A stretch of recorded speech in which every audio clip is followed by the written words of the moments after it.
My boss chuckled crudely, saying, Bonuses are wasted on high school graduates. "This person has consistently hindered my work in the past, and today he pushed me to resign." He remains oblivious, even though it's actually him who will be inconvenienced if I leave. Suppressing my laughter, I signed the resignation letter. My name is George, 27 years old. Having lost my parents early, I was raised by my maternal grandparents. After graduating from high school, I joined a company that develops and sells pet food. It wasn't a large company, but they actively hired people like me with a high school education. However, 5 years after I started working there, the research department developed pet food specifically for senior cats and dogs. The product gained popularity, and the company experienced rapid growth. As a member of the sales department, I became incredibly busy, running around to meet with clients every day. With the company's expansion, the number of job applicants increased, and high school graduates like me became less common. Compared to my college-educated colleagues, I lagged behind in terms of education, and I struggled with tasks that required intellectual effort. Consequently, it wasn't uncommon for highly capable college graduates who joined after me to get promoted ahead of me. But I do love this company. I murmured while feeding my grandparents' elderly cat with our own brand of food. Thanks to our company's pet food, my cat remained lively even after turning 15. Even though I can't seem to get promoted, I still want to continue working at this company. Despite not having an impressive educational background, I work as a salesperson who relies on my own efforts. However, Jack, our department head who was headhunted from another company a few years ago, seems to dislike my approach. Initially, he worked in the materials procurement department, but when a vacancy opened up for the sales department's manager position, he was transferred from materials procurement. Jack, with his impressive educational background, seems to take pride in it. Consequently, he disapproves of me, a high school graduate, achieving decent results. I don't need subordinates without education. Can you transfer to another department? When Jack is irritated, he casually makes remarks like this to me. Although he's not always sarcastic, when he's in a bad mood, his snide comments can be quite harsh, so I try to avoid getting too close. Not only with me, but he also tends to be sarcastic toward others who don't meet his high standards. It seems I'm not the only victim of his behavior. One day, it happened. I did it. We're close to finalizing a contract with a major corporation, I exclaimed, and the sales team congratulated me with smiles. This contract with the company has been a long-awaited opportunity, and now, finally, discussions have begun toward formalizing the contract. Although it wasn't the official stage yet, we needed a few more meetings. But at this rate, we could push through to contract completion. I'll do my best to take it all the way to the final agreement, I declared, encouraged by my colleagues' supportive smiles. However, Jack looked at me with an inscrutable expression. The next day, as I checked my belongings before heading to a client meeting, I noticed my handkerchief was missing from my bag. More small items disappeared, making me suspicious. Then, my wallet vanished. Panic set in. With the help of my colleagues, we searched and found my wallet in the company's trash bin. Did you accidentally throw it away? Making a big fuss over your own mistake is quite a nuisance, Jack said, his face showing clear exasperation. But I didn't miss the fleeting hint of amusement in Jack's expression. It seems like Jack might be the culprit. That split-second twisted smile made me suspect as much. Since that day, Jack's harassment has only worsened. Finish this task by tomorrow. But it's already past working hours. Are you defying me? He glared at me sharply. Even though I was getting ready to leave, Jack piled a massive amount of work on me. I end up working overtime almost every day because of this. Even when I complete my tasks diligently, Jack doesn't offer any gratitude. Instead, he calls me out for minor mistakes and scolds me relentlessly. Some sympathetic coworkers tried to intervene, but after Jack's threatening words, no one dared to help me anymore. It seems you want to experience the same fate as this person. He sneered. Since then, I've been on my own. While enduring Jack's snide remarks and reprimands, I continued negotiations with the well-known corporation. The contract was substantial, requiring thorough preparation. However, on the day of our final meeting, disaster struck. I don't have the handout materials for the presentation.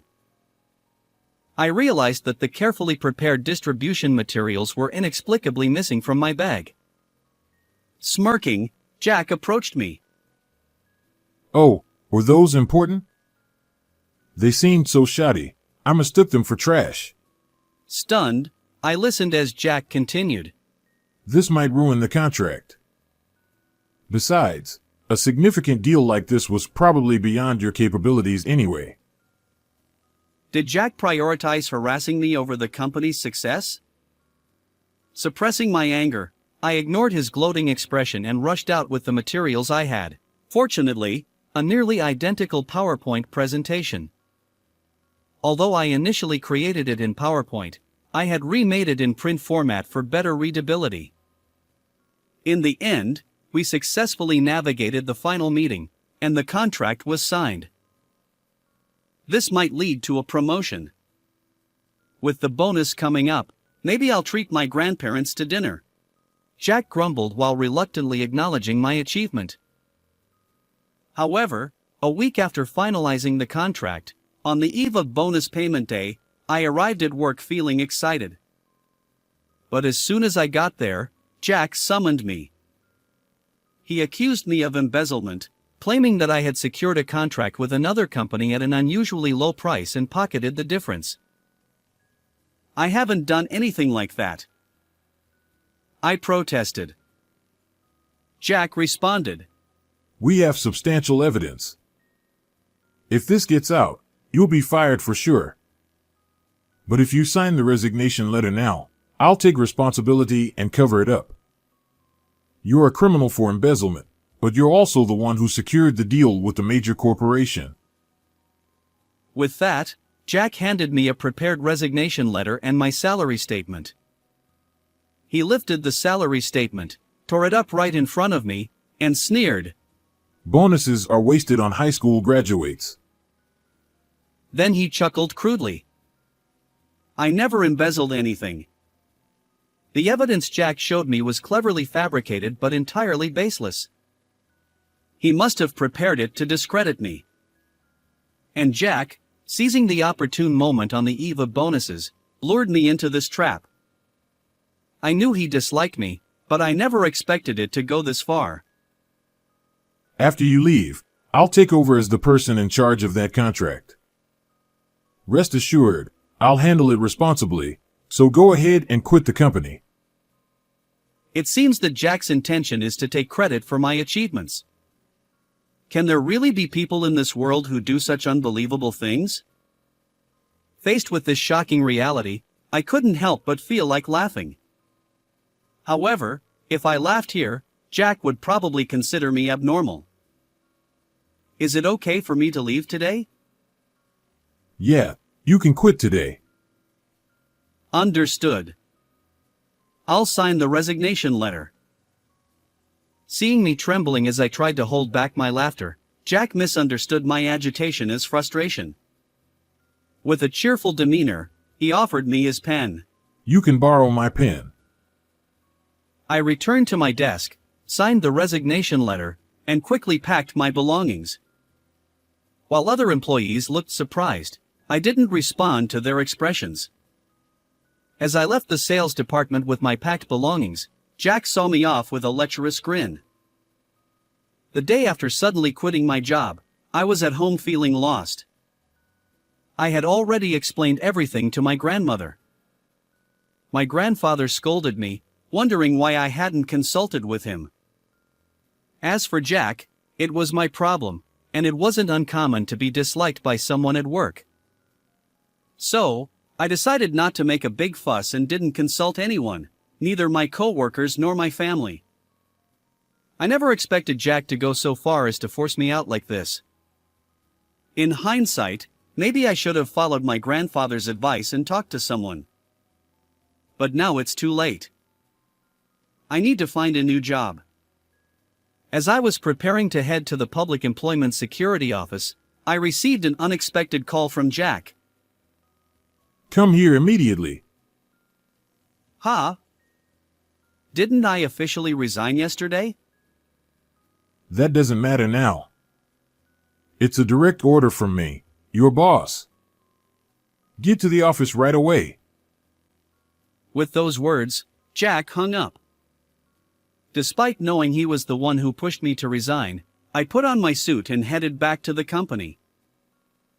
And when I arrived at the company and was led to the meeting room, Mr. Brown exclaimed, "Well, George. Looks like an executive is here." The person before me wasn't just an ordinary employee. He was a middle-aged man dressed in a high-end suit, wearing a gentle smile. "Mr. Brown, you're here," I said, surprised, addressing him by name. He was the vice president of the major corporation I had secured a contract with. Sitting across from Mr. Brown was a pale-faced Jack. Seeing Jack, Mr. Brown sighed and said, "George, didn't you promise you have dinner with Richard and the others once your bonus came through? Yet Richard contacted me yesterday, surprised that you'd been set up. People in this world do unbelievable things." Richard, as Mr. Brown mentioned, was my grandfather. Yes, Mr. Brown and my grandfather were classmates and good friends. A few years after I joined the company, my grandfather attended a high school reunion. There, he reconnected with his old friend, Mr. Brown. One day, my grandfather asked Mr. Brown, who always seemed downcast, why he appeared so low-spirited. Mr. Brown confessed that his elderly cat had lost its appetite, and although it was inevitable due to old age, he felt concerned. That's when my grandfather recommended the senior cat pet food produced by my company. Although Mr. Brown was aware of pet food, he hadn't considered trying it until he learned it was made by his friend's grandchild's company. To his surprise, the cat responded well, regained energy, and seemed happier. Mr. Brown expressed gratitude, saying that thanks to our company's product, he could spend more time with his beloved pet. Mr. Brown came all the way to my house to thank me. It was then that I learned for the first time that my grandfather's friend was the vice president of a major corporation. And Mr. Brown offered me a chance in sales. He then offered me an unexpected opportunity, a chance to work in sales for his company. However, he emphasized that success would depend on my abilities. Determined to make the most of this opportunity, I worked tirelessly in sales and successfully secured the contract. I appreciate your efforts. I don't want anyone else handling the tasks related to this contract. I want to work with you. Before finalizing the contract, Mr. Brown added a clause stating that the contract would be voided if someone other than me became the responsible party. I stifled my laughter when Jack pushed me to resign because I knew that my departure would jeopardize the contract. After signing my resignation letter, I immediately contacted Mr. Brown. His response was succinct. "Understood. I'll handle it from here." Little did I expect that he would personally visit our company. A surprising turn of events indeed. Now, as I mentioned earlier, if he's removed from the assignment, the contract will be void. Please sign this document right now. Mr. Brown handed the contract cancellation paperwork to Jack. It seemed that Jack had frantically called me after hearing the situation from Mr. Brown. With beads of sweat rolling down his face, Jack turned to me and shouted desperately, Your resignation is revoked. Come back to the company immediately. At this point, I couldn't help but be exasperated by Jack's authoritative tone. Jack, you're the one who pushed me to resign. Isn't it selfish to change your mind when it's inconvenient? I won't return. Jack stammered. Do you realize what you're saying? If this contract falls through, our company will suffer significant losses. I've already left this company. You threatened to fire me. Whatever happens to this company is none of my concern. That's when Mr. Brown smiled and said to me, Well, why not join us? There's an opening in the sales department. Having a skilled salesperson like you would be a great help. Jack pleaded desperately, trying to stop Mr. Brown, clinging to me. Please, George. Come back. However, I responded with a heavy sigh. I don't want to work under you. Do you understand the reasons? If I continue working under you, how many false accusations will I have to endure? My words left Jack trembling. Mr. Brown interjected. Well, while we'd like to avoid canceling the contract we've worked so hard on. He seemed troubled, and I nodded in agreement. I did want to build my career at this company. But working under this person. Mr. Brown continued. I see.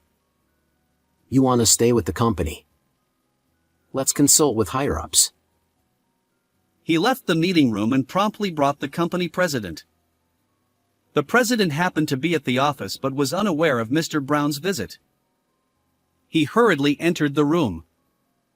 The president said sternly, I've heard the whole situation. You've really done something outrageous. He glared at Jack, who looked like he might collapse any moment. The president asked, George, would you return to the company if Jack weren't your boss? Yes.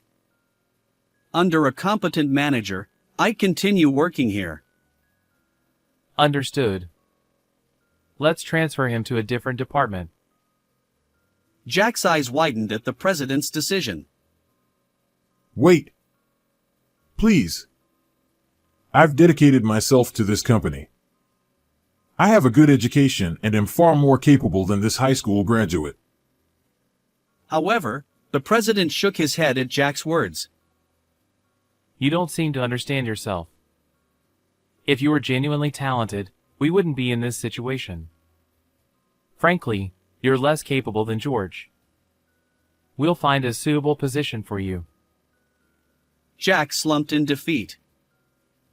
It's entirely your own doing. From now on, don't bother me when we cross paths at the company. Until now, I've kept quiet because I didn't want trouble. But if anything happens, I'll head straight to the internal consultation office. Jack's shoulders dropped as he listened to my words. Afterward, Jack was promptly transferred.